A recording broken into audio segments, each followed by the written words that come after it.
dalam video kali ini kita akan membahas tentang konsep dasar kepemilikan tanah dan pentingnya dalam konteks kepastian hukum. Mari kita mulai dengan memahami berbagai jenis hak atas tanah. Hak atas tanah merupakan suatu hak untuk menguasai tanah oleh negara yang diberikan kepada seseorang, sekelompok orang maupun badan hukum, baik itu warga negara Indonesia maupun warga negara asing.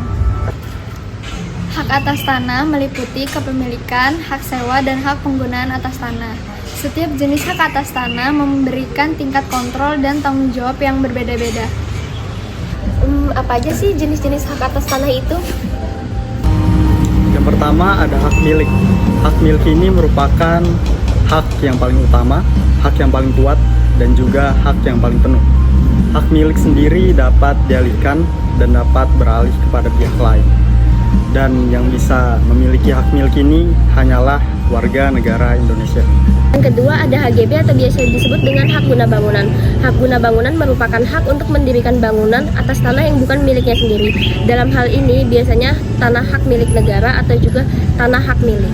HGB, hak yang biasa dikuasai oleh negara, dan untuk hak milik biasanya harus dilakukan dengan membuat akta otentik oleh PPAT. 3. Hak guna usaha. Hak guna usaha merupakan hak hukum untuk menggunakan tanah orang lain atau negara yang digunakan untuk kegiatan suatu usaha tertentu seperti peternakan, perkebunan, dan perikanan. Dan yang terakhir ada hak sewa tanah untuk bangunan, yang mana hak ini merupakan hak yang dimiliki oleh seseorang atau badan hukum untuk mendirikan bangunan di atas tanah hak milik dengan membayar uang sewa kepada pemilik tanah tersebut.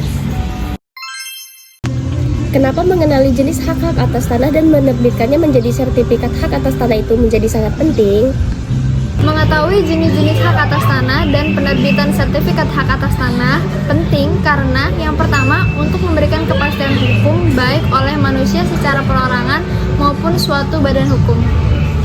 Yang kedua, untuk memberikan bukti otentik bahwa pihak yang namanya tercantum di dalam sertifikat merupakan pemegang hak yang sesungguhnya. Yang ketiga, memberikan kepastian mengenai subjek dan objek hak atas tanah serta status kepemilikan hak atas tanah tersebut. Apa sih yang terjadi jika kita tidak memiliki sertifikat tanah?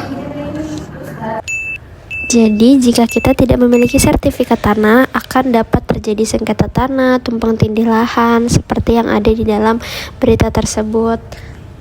Dari cuplikan tadi dapat kita ketahui bahwa sertifikat hak atas tanah sangat penting untuk menghindari konflik-konflik yang akan terjadi di masa mendatang. Sebagai kesimpulannya, memahami hak atas tanah menjadi sangat penting untuk memastikan kepemilikan yang aman dan menyelesaikan perselisihan secara efektif.